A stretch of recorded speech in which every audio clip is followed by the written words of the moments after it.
Ассалаумағалейкум, құрметті жиылған көп. Бүгінгі мерейлі орда бұзар 30 жасқа Аллах тағалам жинап келді. Көпшілік тағатсана көп болып жатса, бөгежір елінде бірлі той, таң қалып қарай берсін жерменен көп. Белгілі болған бүгін мінеке ырымалды бірінші тойын жасап жатқан Сәкең менен Жанарға тілдің желі, Сәт Мырза мен жұбайы той жасап жатыр мерекелі. Бұйрықтың қазақтың қасиетті жұма күні той жасадық. Құдай қаласа осы тойдың жалғасы Ханзаттың артынан еретін Шілдехана бесік тойға жалғаса берсін. Мерекелі деп, той құтты болсын деп шапалақ ұрпаймыздар. Енді қадірлі мәртебелі меймандар, қазақта бір қанат сөз бар.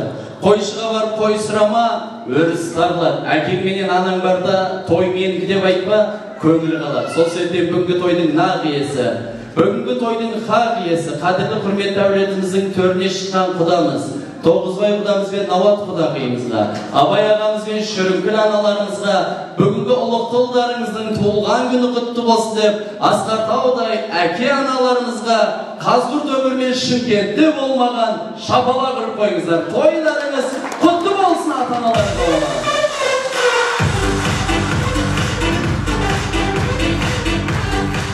Енді сіздер рұқсат етсеңіздер, мен сахнаның төріне әуелі Алла, екінші ата-ананың арқасы деп, қадірлі құрметті, кешіміздің бетпердесін ашып беретін мәртебелі ата-аналарымызды шақырғанды жөн санап отырмыз. Ендеше сахнаның төріне Тоғызбай құдамыз бен Науат құдағиымызды, Абай ағамыз бен Шүрінкіл аналарымызды сахнаның төріне қарсы аламыз. Мереке құтты болсын, ортаға келе қойыңыздар.